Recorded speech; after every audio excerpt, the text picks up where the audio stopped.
Political science ക്ലാസ്സിലേക്ക് സ്വാഗതം. കഴിഞ്ഞ ക്ലാസ്സിൽ നമ്മൾ പറഞ്ഞു നിർത്തിയത് തേർഡ് ചാപ്റ്ററിൽ വൈറ്റ് റെവല്യൂഷൻ അല്ലെങ്കിൽ ഓപ്പറേഷൻ ഫ്ലഡിനെ കുറിച്ചാണ്. ആ പോർഷൻ അന്ന് ഞാൻ ഗ്രീൻ റെവല്യൂഷൻ പറഞ്ഞ കൂട്ടത്തിൽ അതിൻ്റെ കൂടെ ജസ്റ്റ് ഒന്ന് വൈറ്റ് റെവല്യൂഷനെ കുറിച്ച് പറഞ്ഞു. ഡീറ്റെയിൽഡ് ആയിട്ട് അന്ന് പറയാൻ പറ്റിയില്ല, അന്ന് സമയം കഴിഞ്ഞതുകൊണ്ട് ഞാൻ ജസ്റ്റ് പറഞ്ഞു നിർത്തി. ഈ ചാപ്റ്ററിൻ്റെ അവസാന ഭാഗത്തേക്ക് നമ്മൾ എത്തുകയാണ്. ഈ ചാപ്റ്ററിൽ നമുക്ക് ഇനി 2 ക്വസ്റ്റ്യൻസും കൂടെ ഉള്ളൂ. നോട്ട്സ് എനിക്ക് തോന്നുന്നു ഞാൻ ഈ വൈറ്റ് റെവല്യൂഷനും കൂടെ ചേർത്ത് അല്ലെങ്കിൽ ഓപ്പറേഷൻ ഫ്ലഡും കൂടെ ചേർത്ത് അയച്ചു തന്നിട്ടുണ്ടെന്ന് തോന്നുന്നു. മുൻകൂറായിട്ട് നോട്ട് അയച്ചു തന്നിട്ടുണ്ട്. അപ്പോൾ ഇനി നമുക്ക് അത് 2 ക്വസ്റ്റ്യനും കൂടെ പഠിക്കാം. ഇനി നമുക്ക് പഠിക്കാനുള്ള 2 ക്വസ്റ്റ്യൻ, ഒന്ന് വൈറ്റ് റെവല്യൂഷൻ അല്ലെങ്കിൽ ഓപ്പറേഷൻ ഫ്ലഡിനെ കുറിച്ചും രണ്ടാമത് നീതി ആയോഗിനെ കുറിച്ചുമാണ് പഠിക്കാനുള്ളത്. നീതി ആയോഗ് ഞാൻ ജസ്റ്റ് അതിനെക്കുറിച്ച് പേര് സൂചിപ്പിച്ചു. പ്ലാനിംഗ് കമ്മീഷനെ കുറിച്ച് നമ്മൾ പഠിച്ചില്ലേ? പ്ലാനിംഗ് കമ്മീഷനെ കുറിച്ച് പഠിച്ച സമയത്ത് പ്ലാനിംഗ് കമ്മീഷന് പകരം നിലവിൽ വന്ന പുതിയ സ്ഥാപനമാണ് നീതി ആയോഗ് എന്ന് ഞാൻ ജസ്റ്റ് സൂചിപ്പിച്ചു. അതിനെക്കുറിച്ച് നമുക്കിവിടെ പറയാം. ആ 2 ക്വസ്റ്റ്യനും പിന്നീട് തേർഡ് ചാപ്റ്ററിലെ 1 വേർഡ് ക്വസ്റ്റ്യൻസ് ഒന്നും തന്നിട്ടില്ല. എല്ലാം കൂടെ ഒരുമിച്ചാണ് നമ്മൾ സാധാരണ 1 വേർഡ് ക്വസ്റ്റ്യൻസ് തരുന്നത്. 1 വേർഡ് ക്വസ്റ്റ്യൻസും കൂടെ പറഞ്ഞ് നമുക്ക് ഇന്ന് ഈ ചാപ്റ്റർ അവസാനിപ്പിക്കാം. ഓക്കെ, അപ്പോൾ ആദ്യം നമുക്ക് പഠിക്കാനുള്ളത് വൈറ്റ് റെവല്യൂഷൻ അല്ലെങ്കിൽ ഓപ്പറേഷൻ ഫ്ലഡ് എന്താണെന്നാണ്. ഓർക്കണം, വൈറ്റ് റെവല്യൂഷൻ അല്ലെങ്കിൽ ഓപ്പറേഷൻ ഫ്ലഡ്, മലയാളത്തിൽ നമുക്ക് ക്ഷീരവിപ്ലവം അല്ലെങ്കിൽ ധവള വിപ്ലവം എന്നൊക്കെ പറയാം. ഇതൊക്കെ പേരിലാണ് ക്ഷീരവിപ്ലവം എന്നോ ധവള വിപ്ലവം എന്നോ ഒക്കെ ഇതിനെ സൂചിപ്പിക്കാറുണ്ട്. വൈറ്റ് റെവല്യൂഷൻ അല്ലെങ്കിൽ ഓപ്പറേഷൻ ഫ്ലഡ്. അപ്പോൾ കഴിഞ്ഞ ക്ലാസ്സിൽ പറഞ്ഞതിൻ്റെ ഒരു കണ്ടിന്യൂഷൻ ആയിട്ട് വരുന്നതാണ്. ഞാൻ കഴിഞ്ഞ ക്ലാസ്സിൽ സൂചിപ്പിച്ചത് ജസ്റ്റ് ഒന്ന് സൂചിപ്പിക്കാം. കഴിഞ്ഞ ക്ലാസ്സിൽ നമ്മൾ പറഞ്ഞു ഇന്ത്യയിൽ, പ്രത്യേകിച്ച് ബീഹാറിൽ, ഉത്തരേന്ത്യയിൽ, വടക്കേ ഇന്ത്യയിൽ വൻതോതിൽ വലിയ രീതിയിൽ ഭക്ഷ്യക്ഷാമം രൂപപ്പെട്ടു. ആഹാര സാധനങ്ങൾ കിട്ടാനില്ലാത്ത അവസ്ഥ രൂപപ്പെട്ടു. അങ്ങനെ ആഹാര സാധനങ്ങൾ കിട്ടാനില്ലാത്ത അവസ്ഥ രൂപപ്പെട്ടതിനെ തുടർന്ന് ബീഹാറിൽ സാധനങ്ങളുടെ വിലക്കയറ്റമുണ്ടായി, ദാരിദ്ര്യവും ക്ഷാമവും ഒക്കെ രൂപപ്പെട്ട് അതിനെ തുടർന്ന് പിന്നീട് ഇന്ത്യയിൽ ഭക്ഷ്യക്ഷാമം പരിഹരിക്കുന്നതിന് വേണ്ടി ആരംഭിച്ച ഒരു പദ്ധതിയായിരുന്നു ഗ്രീൻ റെവല്യൂഷൻ. നമ്മൾ പഠിച്ചു. ഗ്രീൻ റെവല്യൂഷന് ശേഷം ഇന്ത്യയിൽ എല്ലാ സ്ഥലത്തും ഉൽപാദനം നടന്നു. അഗ്രികൾച്ചറൽ സെക്ടറിൽ വലിയ ഇൻക്രീസ് തന്നെ, റാപ്പിഡ് ഗ്രോത്ത് തന്നെ ഉണ്ടായി. ഗ്രീൻ റെവല്യൂഷൻ എന്ന് പറയുമ്പോൾ തന്നെ നമുക്കറിയാം അഗ്രികൾച്ചർ സെക്ടറിൽ ഉണ്ടായ റാപ്പിഡ് ഗ്രോത്ത്, വേഗത്തിലുണ്ടായ വളർച്ച, അതാണ് ഗ്രീൻ റെവല്യൂഷൻ എന്ന് പറയുന്നത്.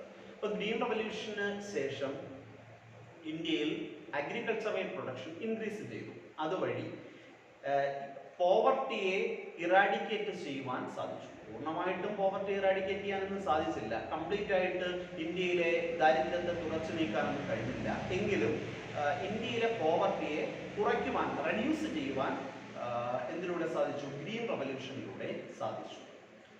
അതിനുശേഷം ഇന്ത്യയിൽ വൈറ്റ് റെവല്യൂഷൻ രൂപപ്പെട്ടു. ഇപ്പൊ ഗവൺമെന്റ് തീരുമാനിച്ചു, കേന്ദ്ര ഗവൺമെന്റ് തീരുമാനിച്ചു അഗ്രികൾച്ചറിനോടൊപ്പം തന്നെ നിലനിൽക്കുന്ന മറ്റൊരു ആക്ടിവിറ്റി ഏതാണെന്ന് കണക്കുകൂട്ടി. അപ്പോഴാണ് മനസ്സിലായത് കന്നുകാലി വളർത്തൽ ഇതുമായിട്ട് ബന്ധപ്പെട്ടാണ്. കാരണം ഇതെല്ലാം പ്രൈമറി സെക്ടറിൽ വരുന്നതാണ്. നിങ്ങൾ എക്കണോമിക്സിൽ പഠിച്ചു കാണും. അഗ്രികൾച്ചറും അലൈഡ് ആക്ടിവിറ്റീസും പ്രൈമറി സെക്ടറിലാണ്, അതായത് പ്രാഥമിക മേഖലയിലാണ്.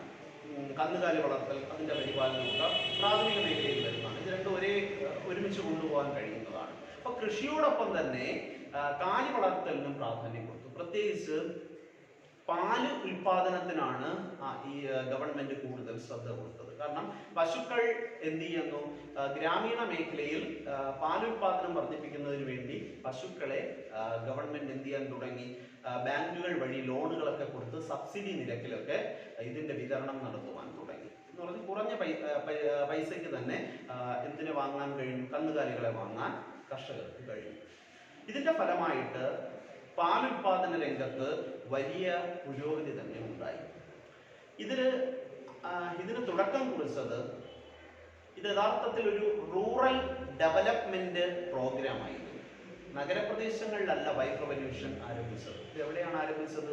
ഇത് ഗ്രാമങ്ങളിലാണ്. അതുകൊണ്ട് തന്നെ ഇതൊരു റൂറൽ ഡെവലപ്മെന്റ് പ്രോഗ്രാം ആയിട്ടാണ് കണക്കാക്കുന്നത്. ഇത് ഓപ്പറേഷൻ ഫ്ലഡ് എന്ന പ്രോജക്റ്റ് ആരംഭിച്ചത് 1970-ലാണ്. 1970-ലാണ് ഓപ്പറേഷൻ ഫ്ലഡ് എന്ന പേരിൽ ഒരു പ്രോജക്റ്റ് ആരംഭിക്കുന്നത്. ഈ ഓപ്പറേഷൻ ഫ്ലഡ് ആരംഭിക്കുന്നതിന് മുൻപ് തന്നെ ഗുജറാത്തിലെ ആനന്ദ് എന്ന ഗ്രാമത്തിൽ, ഓർക്കണം, ഗുജറാത്തിലെ ആനന്ദ് എന്ന ഗ്രാമത്തിൽ ഒരു മിൽക്ക് സൊസൈറ്റി ഫെഡറേഷൻ രൂപീകരിച്ചു. എന്നാണ്, ഏത് സമയത്താണ്, എവിടെയാണ്, ഏത് സ്ഥലത്താണ്? ഗുജറാത്തിലെ ആനന്ദ് എന്ന സ്ഥലത്ത്. ഓർക്കണം, ഗുജറാത്തിലെ ആനന്ദ് എന്ന സ്ഥലത്ത് സ്ഥാപിക്കപ്പെട്ട ഒരു മിൽക്ക് ഫെഡറേഷൻ. അതിന്റെ പേര് കൃത്യമായി പറഞ്ഞാൽ Gujarat cooperative milk and marketing federation limited എന്നാണ് ഇതിന്റെ പേര്. ഓക്കെ, അപ്പൊ എന്താണ് പേര്? Gujarat cooperative milk and marketing federation limited എന്ന സ്ഥാപനം ആരംഭിച്ചു. ഈ സ്ഥാപനമാണ്, നിങ്ങൾ കേട്ട് കാണും, അമൂൽ എന്ന പാൽപ്പൊടിയെ കുറിച്ച് നിങ്ങൾ കേട്ട് കാണും. പരസ്യങ്ങളിലൊക്കെ നിങ്ങൾ ഉപയോഗിച്ച് കാണും. പരസ്യങ്ങളിലൊക്കെ സ്ഥിരം കാണാറുള്ളതാണ് അമൂലിന്റെ ഉൽപ്പന്നങ്ങൾ. പാൽപ്പൊടിയാണ് ആദ്യം നിർമ്മിച്ചത്.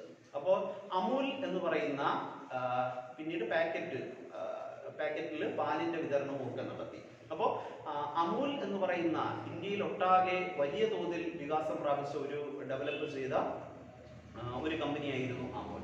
അമൂലിന്റെ പ്രവർത്തനം ആരംഭിച്ചത് ഞാൻ ഈ പറഞ്ഞ ഗുജറാത്തിൽ സ്ഥാപിതമായ Gujarat cooperative milk and marketing federation limited ആണ്.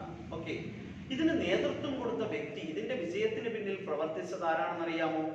ഇതിന് പിന്നിൽ പ്രവർത്തിച്ചത് വർഗീസ് കുര്യനാണ്. ആരാണ്? ഓർമ്മിക്കണം, ആ പേര് മാറിപ്പോകരുത്. ആരാണ്? Verghese Kurien. Varghese Kurien played a crucial role in the success of milk production. അല്ലയോ? മിൽക്ക് പ്രൊഡക്ഷന്റെ, പാലുൽപാദനത്തിന്റെ വിജയത്തിന് പിന്നിൽ പ്രവർത്തിച്ച ഒരു നിർണായകമായ പങ്ക് വഹിച്ച ഒരു വ്യക്തി ആരായിരുന്നു? വർഗീസ് കുര്യനായിരുന്നു. ക്ലിയർ ആയേ? അപ്പോ എന്തൊക്കെയായിരുന്നു ഈ ഓപ്പറേഷൻ ഫ്ലഡിന് ലക്ഷ്യം വെച്ചത്? ഇന്ത്യയിൽ ഒട്ടാകെ പാലിന്റെ ഉൽപാദനം വർദ്ധിച്ചു. പാലിന്റെ ഉൽപാദനം വർദ്ധിച്ചപ്പോൾ എല്ലാവർക്കും എന്തുണ്ടായി? ഒരു നിശ്ചിത വരുമാനം ഉണ്ടായി. അപ്പൊ എന്തൊക്കെയാണ് ഇതിന്റെ ലക്ഷ്യം? എന്തിനു വേണ്ടിയാണ് ഈ ഓപ്പറേഷൻ ഫ്ലഡ് അല്ലെങ്കിൽ വൈറ്റ് റവല്യൂഷൻ, പല പേരിൽ അറിയപ്പെടും. ഓപ്പറേഷൻ ഫ്ലഡ് എന്ന് ചോദിച്ചാലോ വൈറ്റ് റവല്യൂഷൻ എന്ന് ചോദിച്ചാലോ ഒക്കെ ഇത് തന്നെയാണ് ആൻസർ എഴുതേണ്ടത്. ഇതിന്റെ ഒബ്ജക്റ്റീവ്സ് അല്ലെങ്കിൽ എയിംസ് എന്തൊക്കെയാണ്? ഒന്നാമത്തത് പാലിന്റെ ഉൽപാദനം വർദ്ധിപ്പിക്കുക. അത് തന്നെയാണ് ഒന്നാമത്തെ ലക്ഷ്യം. രാജ്യത്തൊട്ടാകെ എന്തിന്റെ ഉൽപാദനം വർദ്ധിപ്പിക്കുക? പാൽ ഉൽപാദനം വർദ്ധിപ്പിക്കുക. Increase the production of milk. എന്തിന്റെ ഉൽപാദനം വർദ്ധിപ്പിക്കുക?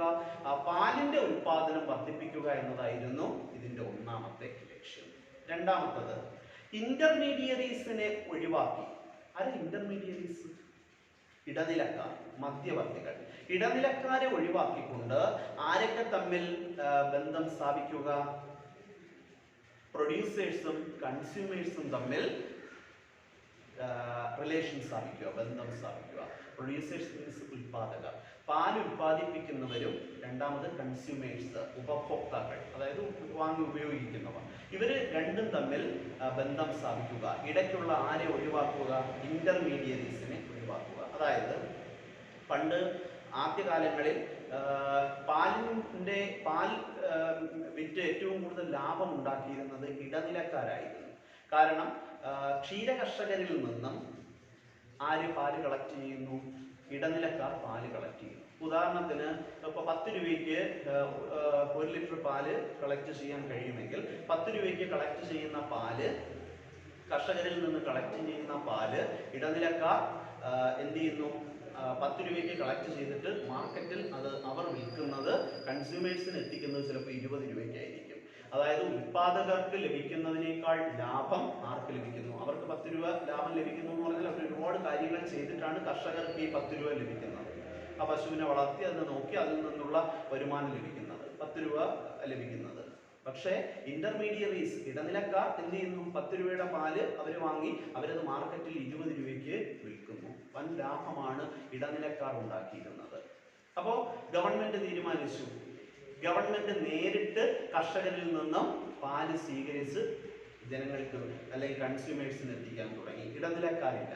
അപ്പോൾ ഉദാഹരണത്തിന് 10 രൂപയ്ക്ക് ലഭിക്കുന്ന പാല് ആ 10 രൂപയ്ക്ക് ഗവൺമെന്റ് സ്വീകരിച്ചിട്ട് ജനങ്ങൾക്ക് അല്ലെങ്കിൽ കൺസ്യൂമേഴ്സിന് അത് എത്ര രൂപയ്ക്ക് 12 13 രൂപയ്ക്ക് തുച്ഛമായ വരുമാനം ലാഭം എടുത്തുകൊണ്ട് ഗവൺമെന്റ് അത് ഡിസ്ട്രിബ്യൂട്ട് ചെയ്യുന്നു. അപ്പോൾ ഇവിടെ ആരെ ഒഴിവാക്കി? ഇടനിലക്കാരെ ഒഴിവാക്കി. അപ്പോൾ വൈറ്റ് റെവല്യൂഷന്റെ അല്ലെങ്കിൽ ഓപ്പറേഷൻ ഫ്ലഡിന്റെ രണ്ടാമത്തെ ലക്ഷ്യം ഇന്റർമീഡിയറ്റ്സിനെ എന്ത് ചെയ്യുക? ഒഴിവാക്കുക. അവരെ ഒഴിവാക്കിയിട്ട് ആരൊക്കെ തമ്മിൽ ബന്ധം സ്ഥാപിക്കുക? കൺസ്യൂമേഴ്സും പ്രൊഡ്യൂസേഴ്സും തമ്മിൽ ബന്ധം സ്ഥാപിക്കുക.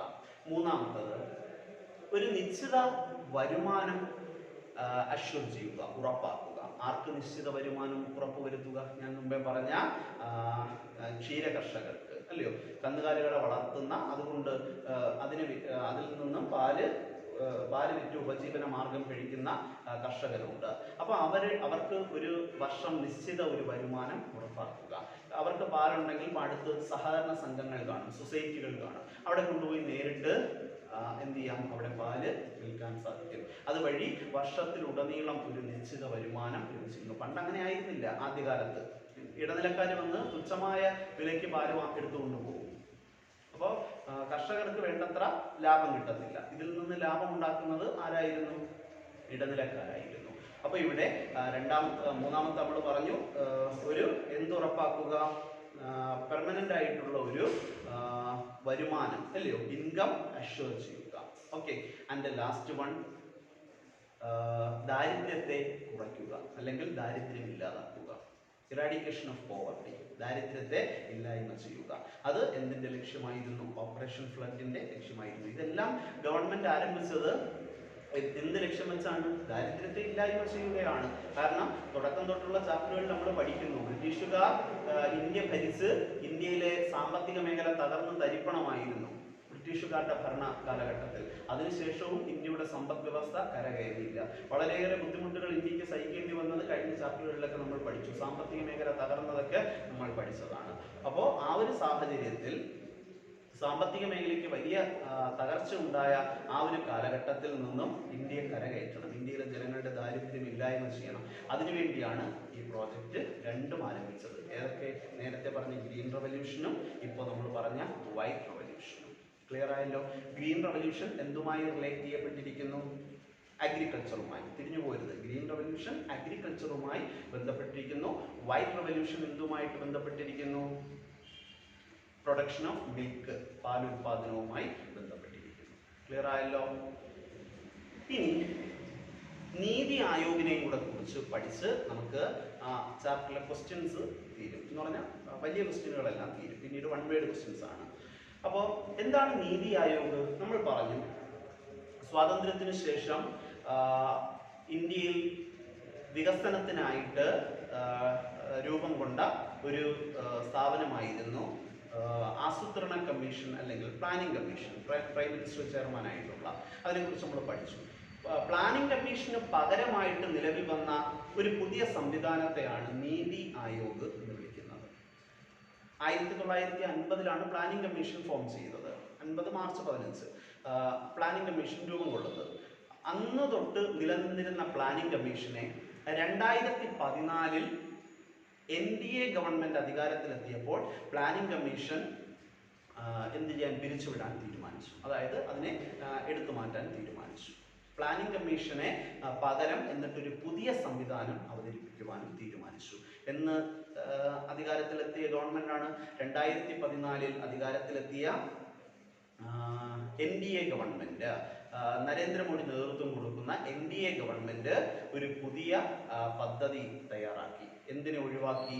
പ്ലാനിംഗ് കമ്മീഷനെ ഒഴിവാക്കി പകരം ഒരു പുതിയ സ്ഥാപനം ആരംഭിക്കുന്നതിന് വേണ്ടി. ഓക്കെ. അതിനെ തുടർന്ന് 2015 ജാനുവരി 1 ഒരു പുതിയ സ്ഥാപനം നിലവിൽ വന്നു. ആ സ്ഥാപനത്തിന്റെ പേരാണ് നീതി ആയോഗ്. ഓർക്കണം, ആ സ്ഥാപനത്തിന്റെ പേരാണ് നീതി ആയോഗ്.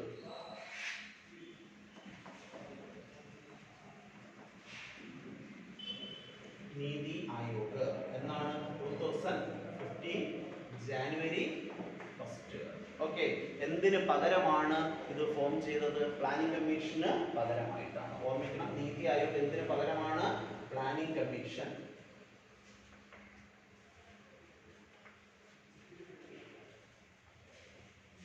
പ്ലാനിംഗ് കമ്മീഷന് പകരം നിലവിൽ വന്ന പുതിയ സംവിധാനത്തെയാണ് ഏത് പേരിൽ അറിയപ്പെടുന്നത്? നീതി ആയോഗ് എന്ന പേരിൽ അറിയപ്പെടുന്നത്. ക്ലിയർ ആയല്ലോ? ഇനി നീതി ആയോഗ് അതിന്റെ ചെയർമാൻ ആരാണ്? നീതി ആയോഗിന്റെ ചെയർമാൻ പ്രൈം മിനിസ്റ്റർ ആണ്. ഓർക്കണം, നീതി ആയോഗിന്റെ ചെയർമാൻ ആരാണ്?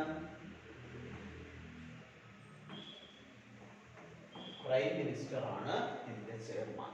ഓക്കെ, മറ്റതുപോലെ തന്നെ പ്ലാനിംഗ് കമ്മീഷനെ പോലെ തന്നെ പ്ലാനിംഗ് കമ്മീഷന്റെ ചെയർമാൻ ആരായിരുന്നു? പ്ലാനിംഗ് കമ്മീഷന്റെ ചെയർമാനും പ്രൈം മിനിസ്റ്റർ ആയിരുന്നു. അപ്പോൾ ഇവിടെ നീതി ആയോഗിന്റെ ചെയർമാനും ആര് തന്നെയാണ്? പ്രൈം മിനിസ്റ്റർ തന്നെയാണ്. ഇതിലെ മറ്റ് മെമ്പർമാർ ആരൊക്കെയാണ്? ഇതിലെ മറ്റംഗങ്ങൾ ഇന്ത്യയിലെ ചീഫ് മിനിസ്റ്റേഴ്സ് എല്ലാം എന്തിലെ അംഗങ്ങളാണ്? ഈ പ്ലാനിംഗ് കമ്മീഷനിലെ അംഗങ്ങളാണ്. ഇന്ത്യയിലെ എല്ലാ സ്റ്റേറ്റുകളിലെയും ചീഫ് മിനിസ്റ്റർമാർ, മുഖ്യമന്ത്രിമാർ ഇതിലെ അംഗങ്ങളാണ്. അപ്പോൾ സ്റ്റേറ്റുകളിലെ ചീഫ് മിനിസ്റ്റേഴ്സും പിന്നീട് രണ്ടാമത് യൂണിയൻ ടെറിട്ടറീസ് ഉണ്ട്. യൂണിയൻ ടെറിട്ടറീസിലെ ചില യൂണിയൻ ടെറിട്ടറികളിൽ ചീഫ് മിനിസ്റ്റർമാരും ചില യൂണിയൻ ടെറിട്ടറികളിൽ ഇന്ത്യയിലെ ലഫ്റ്റനന്റ് ഗവർണർമാരുമാണ്. ഇവര് രണ്ടുപേരും, അതായത് സംസ്ഥാനത്തിന്റെയോ യൂണിയൻ ടെറിട്ടറിയുടെയോ സ്റ്റേറ്റിലെയോ യൂണിയൻ ടെറിട്ടറിയിലെയോ റൂളേഴ്സ്, ഭരണാധികാരികൾ എന്തിലെ അംഗങ്ങളാണ്?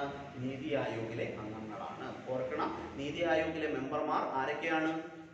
ഒന്ന്, ഇന്ത്യയിലെ എല്ലാ സ്റ്റേറ്റിലെയും ചീഫ് മിനിസ്റ്റർമാർ. ഇത് കൂടാതെ യൂണിയൻ ടെറിട്ടറീസിലെ അഡ്മിനിസ്റ്റർമാർ. യൂണിയൻ ടെറിട്ടറിയിലെ അഡ്മിനിസ്റ്റർമാർ എന്ന് ഞാൻ പറയാനുള്ള കാരണം, എല്ലാ യൂണിയൻ ടെറിട്ടറികളിലും ആരല്ല? ചീഫ് മിനിസ്റ്റേഴ്സ് അല്ല, മുഖ്യമന്ത്രിമാരല്ല, ചില സ്ഥലങ്ങളിൽ ലഫ്റ്റനന്റ് ഗവർണർ ഉണ്ട്. ഓക്കെ, ഇതിലേക്ക് പറഞ്ഞ ഡീറ്റെയിൽഡ് ആയിട്ട് പറഞ്ഞു പോകാനുണ്ട് നമുക്ക്. അപ്പോൾ ഓർമ്മിച്ചുകൊണ്ടാൽ മതി, ഇന്ത്യയിലെ എല്ലാ സ്റ്റേറ്റിലെയും ചീഫ് മിനിസ്റ്റേഴ്സും യൂണിയൻ ടെറിട്ടറീസിലെ അഡ്മിനിസ്ട്രേറ്റീവ്സുമാണ് എന്തിൽ പ്രധാനമായിട്ടും അംഗങ്ങളായിട്ടുള്ളത്? നീതി ആയോഗിൽ പ്രധാനമായും അംഗങ്ങളായിട്ടുള്ളത്. അപ്പോൾ 2015 ജനുവരി മാസം 1-ാം തീയതി നീതി ആയോഗ് എസ്റ്റാബ്ലിഷ് ചെയ്തതോടെ എന്തില്ലാതായി മാറി?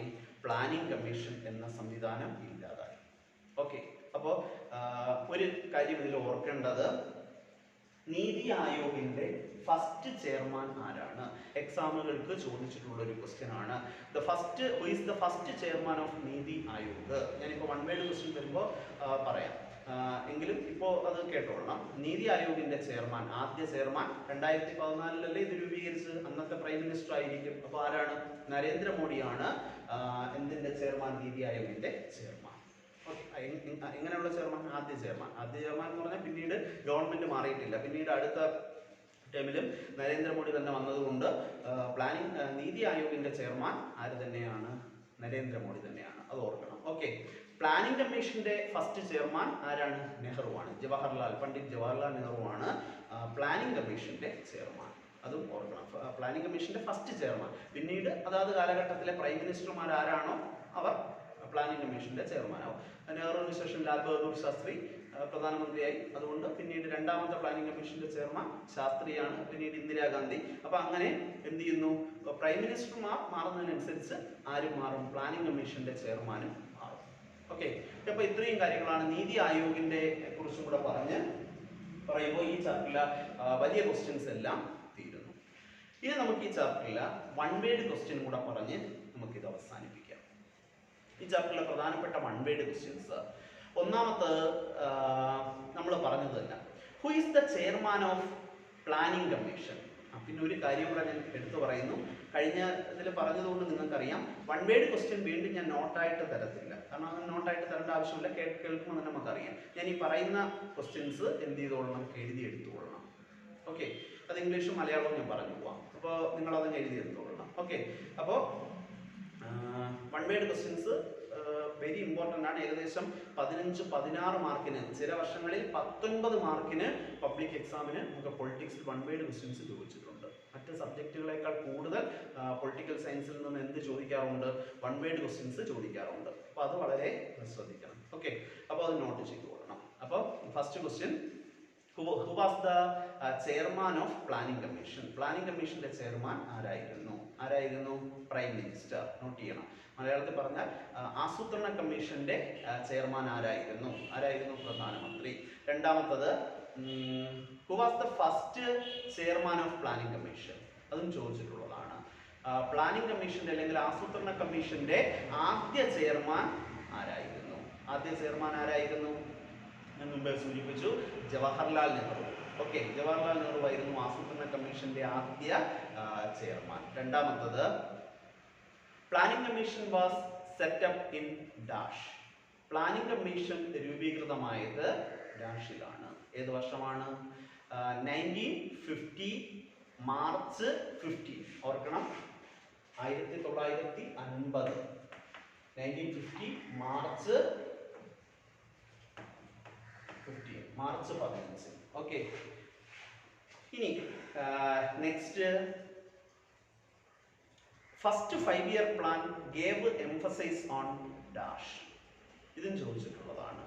ഒന്നാം പഞ്ചവത്സര പദ്ധതി എന്തിനാണ് ഊന്നൽ നൽകിയത്, എംഫസൈസ് ചെയ്തത്? First 5-year plan gave emphasise on dash. എന്തിനാണ് ഒന്നാം പഞ്ചവത്സര പദ്ധതി ഊന്നൽ നൽകിയത്? അഗ്രികൾച്ചർ, കൃഷിക്കാണ്. ഓക്കെ, അപ്പോൾ അഗ്രികൾച്ചറിനാണ് ഫസ്റ്റ് 5-year പ്ലാൻ ഇമ്പോർട്ടൻസ് നൽകിയത് അല്ലെങ്കിൽ എംഫസൈസ് ചെയ്തത്. അടുത്തത് മറ്റൊന്ന്, സെക്കൻഡും കൂടെ പഠിച്ചു വെച്ചേക്കണം. Second 5-year plan gave emphasise on dash. രണ്ടാം പഞ്ചവത്സര പദ്ധതി എന്തിനാണ് പ്രാധാന്യം നൽകിയത്? Heavy industries. എന്തിനാണ് പ്രാധാന്യം നൽകിയത്? ഹെവി ഇൻഡസ്ട്രീസിനാണ് പ്രാധാന്യം നൽകിയത്. ക്ലിയർ ആയല്ലോ? അതുപോലെ തന്നെ പിന്നെ ചോദിച്ചിട്ടുള്ള ഒരു ക്വസ്റ്റ്യൻ ആണ്, 1 word ക്വസ്റ്റ്യനിൽ ഇമ്പോർട്ടൻ്റ് ആണ്. Who is known as the milk man of India? ഇന്ത്യയുടെ പാൽക്കാരൻ എന്നറിയപ്പെടുന്നത് ആരാണ്? ഇന്ത്യയുടെ പാൽക്കാരൻ അല്ലെങ്കിൽ who is known as the milk man of India? ഇന്ത്യയുടെ മിൽക്ക് മാൻ എന്നറിയപ്പെടുന്നത് ആരാണ്? മുമ്പ് നമ്മൾ അവസാനം പറഞ്ഞതിനകത്തുണ്ട്, വർഗീസ് കുര്യനാണ്. കാരണം ഇന്ത്യയിൽ പാലിന്റെ ഉൽപാദനം വർദ്ധിപ്പിക്കുന്നതിന് വേണ്ടി പ്രവർത്തിച്ച ഒരു വ്യക്തിയാണ് വർഗീസ് കുര്യൻ. അദ്ദേഹം എവിടെയാണ് ഇതിന് പ്രാധാന്യം കൊടുത്തത്? ആനന്ദ്, ഗുജറാത്തിലെ ആനന്ദ് എന്ന് പറയുന്ന സ്ഥലത്താണ് ഇതിന് ഈ പാലുൽപാദനം വർദ്ധിപ്പിക്കുന്നതിന് വേണ്ടിയുള്ള ഒരു ഫെഡറേഷനൊക്കെ രൂപീകരിച്ച് അതുമായി ബന്ധപ്പെട്ട് പ്രവർത്തിച്ച് പിന്നീട് ഇന്ത്യ ഒട്ടാകെ എന്ത് ചെയ്യുന്നു? ഈ ഇതുപോലുള്ള സൊസൈറ്റികൾ, കോഓപ്പറേറ്റീവ് ഫെഡറേഷനുകൾ, മിൽക്ക് ഫെഡറേഷനുകൾ രൂപീകരിക്കപ്പെട്ടു. അപ്പം മിൽമ എന്നൊക്കെ പറയുന്ന സ്ഥാപനങ്ങളൊക്കെ നമുക്കറിയാം. പലതരത്തിലുള്ള സഹകരണ സംഘങ്ങൾ ഇന്ന് നിലനിൽക്കുന്നുണ്ട്, സൊസൈറ്റികൾ നിലനിൽക്കുന്നുണ്ട്. ഇതെല്ലാം പാല് ഉൽപാദന മേഖലയിലെ ഒരു കുതിച്ചുചാട്ടമായിരുന്നു ഇതിൻ്റെയൊക്കെ ആരംഭം. ഇതിനൊക്കെ നേതൃത്വം കൊടുക്കുന്നതിന് പിന്നിൽ പ്രവർത്തിച്ച പ്രമുഖ വ്യക്തിയായിരുന്നു നമ്മൾ ഈ പറഞ്ഞ വർഗീസ് കുര്യൻ. ഓക്കെ, അപ്പോൾ വർഗീസ് കുര്യനെ ഏത് പേരിലാണ് അറിയപ്പെടുന്നത്? ഇന്ത്യയുടെ പാൽക്കാരൻ അല്ലെങ്കിൽ മിൽക്ക് മാൻ ഓഫ് ഇന്ത്യ. മറ്റൊരു question, who is the father of Indian green revolution? Who is the father of Indian Green Revolution? Indian ഹരിത വിപ്ലവത്തിന്റെ പിതാവ് ആര്? ഇന്ത്യൻ ഹരിത വിപ്ലവത്തിന്റെ പിതാവ് അല്ലെങ്കിൽ ഇന്ത്യയിൽ ഗ്രീൻ റവല്യൂഷന്റെ ഫാദർ എന്നറിയപ്പെടുന്നത് ഡോക്ടർ MS സ്വാമിനാഥനാണ്. ആരാണ്? ഡോക്ടർ MS സ്വാമിനാഥനാണ് ഇന്ത്യൻ ഗ്രീൻ റവല്യൂഷന്റെ ഫാദർ എന്നറിയപ്പെടുന്നത്. അപ്പോൾ ഇന്ത്യൻ ഗ്രീൻ റവല്യൂഷന്റെ ഫാദർ MS സ്വാമിനാഥനാണ്. അപ്പൊ ഗ്രീൻ റവല്യൂഷന്റെ ഫാദർ ആരാണ്? ഹരിത വിപ്ലവത്തിന്റെ പിതാവ് ആരെന്ന് ചോദിച്ചാൽ ആരാണ്? അത് നോർമൻ ബോർലോഗ് ആണ്. അത് നമുക്ക് പഠിക്കാനില്ലെങ്കിലും അത് നോട്ട് ചെയ്തുകൊള്ളണം അല്ലേ? ഹരിത വിപ്ലവത്തിന്റെ ഗ്രീൻ റവല്യൂഷന്റെ ഫാദർ ആരെന്ന് ചോദിച്ചാൽ അത് ആരാണ്?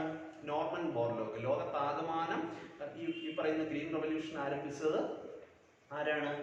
ആരംഭിക്കാൻ എന്നതിന് വേണ്ട ഒരു സ്റ്റെപ്പ് അല്ലെങ്കിൽ ഒരു ചവിട്ടുപടി ആരംഭിച്ചത്, അതിലേക്ക് എത്തുവാനുള്ള ഒരു ഊർജം പകർന്നത് നോർമൻ ബോർലോഗ് ആണ്. ഓക്കെ, അതുകൊണ്ട് തന്നെ ഗ്രീൻ റവല്യൂഷന്റെ ഫാദർ എന്നറിയപ്പെടുന്നത് നോർമൻ ബോർലോഗിനെയാണ്. എന്നാൽ ഇന്ത്യൻ ഗ്രീൻ റവല്യൂഷന്റെ ഫാദർ എന്നറിയപ്പെടുന്നത് ഡോക്ടർ MS സ്വാമിനാഥനുമാണ്. ക്ലിയർ ആയല്ലോ? ഇനി മറ്റൊന്ന്, who wrote the famous book economy of permanence? അടുത്ത ക്വസ്റ്റ്യൻ ആണ്, who wrote the famous book economy of permanence? Economy of permanence എന്ന പുസ്തകം, എന്ന ഗ്രന്ഥം രചിച്ചതാര്? പ്രമുഖ ഗാന്ധിയനായ JC കുമരപ്പയാണ് ഈ ടെക്സ്റ്റ് പ്രസിദ്ധീകരിച്ചത്. ഓക്കെ, അല്ലെങ്കിൽ ഈ പുസ്തകം രചിച്ചത്. ഓക്കെ, അപ്പോൾ എക്കോണമി ഓഫ് പെർമനൻസ് എന്ന ഗ്രന്ഥം രചിച്ചത് ആരാണ്? JC കുമരപ്പയാണ്. ഒരു ഗാന്ധിയനാണ് JC കുമരപ്പ. അതുപോലെ തന്നെ who is the founder of Indian statistical institute, അതും ചോദിച്ചിട്ടുള്ളതാണ്. Who is the founder of Indian statistical institute? Indian statistical ഇൻസ്റ്റിറ്റ്യൂട്ടിന്റെ ഫാദർ ആരാണ്? ഫാദർ എന്നറിയപ്പെടുന്നത് ആരാണ്, അല്ലെങ്കിൽ സ്ഥാപകൻ ആരാണ്? ഇന്ത്യൻ സ്റ്റാറ്റിസ്റ്റിക്കൽ ഇൻസ്റ്റിറ്റ്യൂട്ടിന്റെ ഫൗണ്ടർ മീൻസ് സ്ഥാപകൻ ആരാണ്? PC മഹലനോബിസ് ആണ്. ആരാണ്? PC മഹലനോബിസ് ആണ് ഇന്ത്യൻ സ്റ്റാറ്റിസ്റ്റിക്കൽ ഇൻസ്റ്റിറ്റ്യൂട്ടിന്റെ സ്ഥാപകൻ. ഓക്കെ, പിന്നീട് who wrote the famous book planned economy for India? Planned economy for India എന്ന പ്രസിദ്ധമായ ഗ്രന്ഥം രചിച്ചത് ആരാണ്? ഓക്കെ, എന്താണ് പുസ്തകത്തിന്റെ പേര്? ഇംഗ്ലീഷ് ആയാലും മലയാളമായാലും അങ്ങനെ അങ്ങ് പഠിച്ചാൽ മതി, അതിനെ ട്രാൻസ്ലേറ്റ് ചെയ്യണ്ട. അപ്പോൾ who wrote the famous book planned economy for India? Planned economy for India എന്ന പുസ്തകം രചിച്ചത് ആരാണ്? ഈ പുസ്തകം രചിച്ചത് M വിശ്വേശ്വരയ്യ. ആരാണ് ഈ പുസ്തകം രചിച്ചത്? M വിശ്വേശ്വരയ്യയാണ് പ്ലാൻഡ് എക്കോണമി ഫോർ ഇന്ത്യ എന്ന പുസ്തകം രചിച്ചത്. ഓക്കെ, അപ്പോൾ ഇത്രയും കാര്യങ്ങളൊക്കെയാണ് പ്രധാനമായിട്ടും നമുക്കിതിൽ എന്തിൽ വരുന്നത്, വൺ വേർഡ് ക്വസ്റ്റ്യൻസിൽ വരുന്നത്. ഇനി ഒരു കാര്യം കൂടെ പറയുമ്പോഴത്തേക്ക് ആ ചാപ്റ്റർ നമുക്ക് അവസാനിപ്പിക്കാം. ഒരു മാച്ച് ദ ഫോളോയിങ് കൂടെ പറഞ്ഞ് നമുക്ക് അവസാനിപ്പിക്കാം. ഓക്കെ, ഈ ചാപ്റ്ററുമായിട്ട് ബന്ധപ്പെട്ട് സാധാരണ ഒരു മാച്ച് ദ ഫോളോയിങ് ക്വസ്റ്റ്യൻ സാധാരണ ചോദിക്കുന്നതാണ്. നമുക്ക് ആ മാച്ച് ദ ഫോളോയിങ് ക്വസ്റ്റ്യൻ കൂടെ പറഞ്ഞ് നമുക്ക് ഈ ചാപ്റ്റർ അവസാനിപ്പിക്കാം.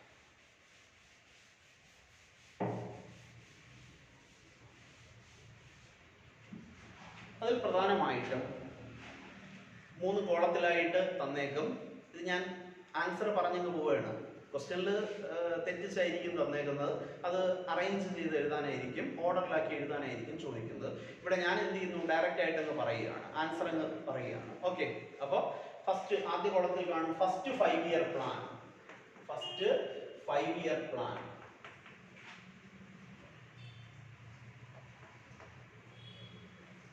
First 5 year plan. First 5 year plan നേർക്ക് ആൻസർ വരുന്നത്, ഇത് ഫസ്റ്റ് 5 ഇയർ പ്ലാൻ ഇൻട്രൊഡ്യൂസ് ചെയ്യുന്നതിന് നേതൃത്വം നൽകിയത് KN രാജ് ആണ്. ആരാണ്? KN Raj. Okay, KN Raj ആണ് ഇതിന് നേതൃത്വം നൽകിയത്. എന്തിനാണ് ഫസ്റ്റ് 5 ഇയർ പ്ലാൻ ഇമ്പോർട്ടൻസ് നൽകിയത്?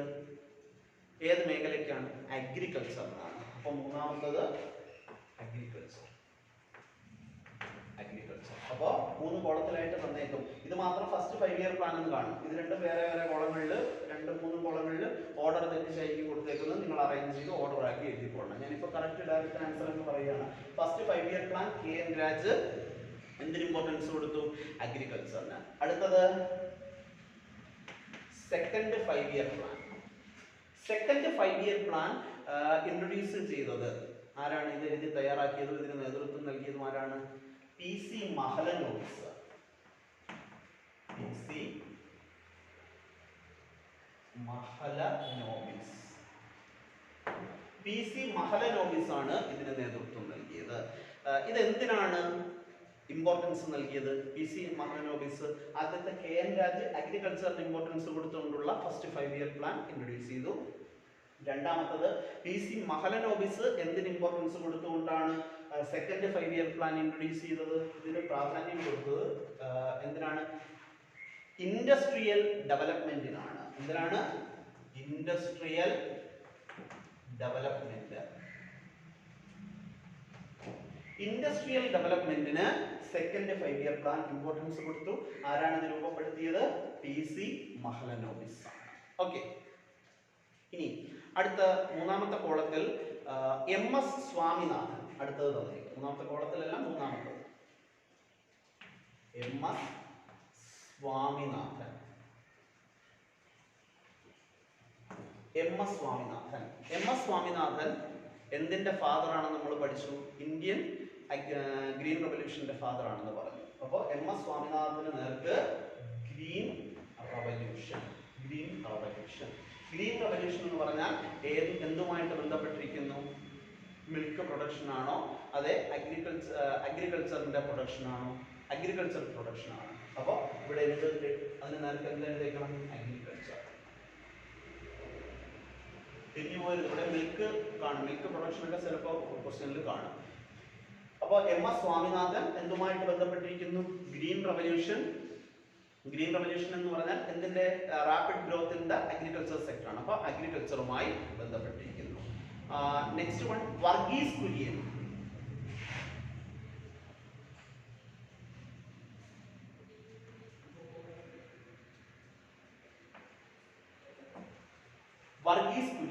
വർഗീസ് കുര്യൻ എന്തുമായിട്ടാണ് ബന്ധപ്പെട്ടിരിക്കുന്നത്? വൈറ്റ് റവല്യൂഷൻ അല്ലെങ്കിൽ ഓപ്പറേഷൻ ഫ്ലഡ്. ചിലപ്പോ എന്ത് കാണും കോളത്തിൽ? ഓപ്പറേഷൻ ഫ്ലഡ് എന്നുണ്ടെങ്കിൽ എന്തെഴുതണം? വർഗീസ് കുര്യൻ എന്ന് നമുക്ക് എഴുതണം. ചിലപ്പോൾ എന്തായിരിക്കും ഉള്ളത്? വൈറ്റ് റവല്യൂഷൻ ആയിരിക്കും.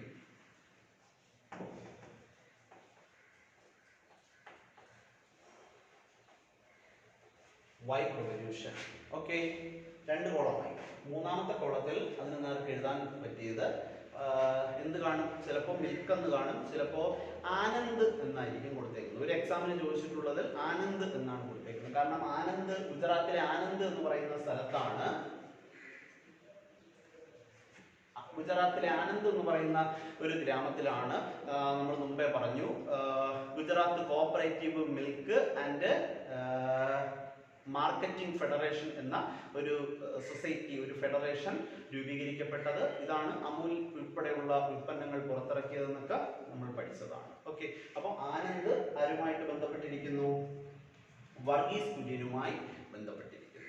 ഓക്കെ, അപ്പോൾ ഇതില് നമ്മൾ പറഞ്ഞു 4 കാര്യങ്ങളാണ് നമ്മൾ പറഞ്ഞത്. First 5-year plan KN Raj agriculture.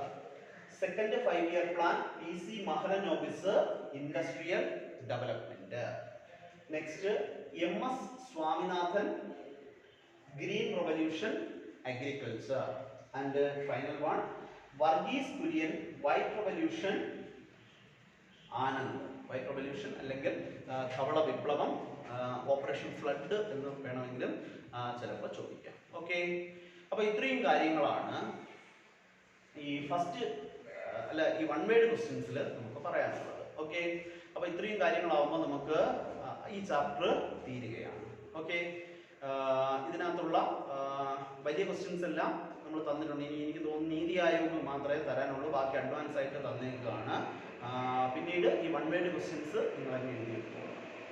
Okay, അപ്പോൾ ഇത്രയും ആകുമ്പോഴത്തേക്ക് ഈ ചാപ്റ്റർ നമുക്ക്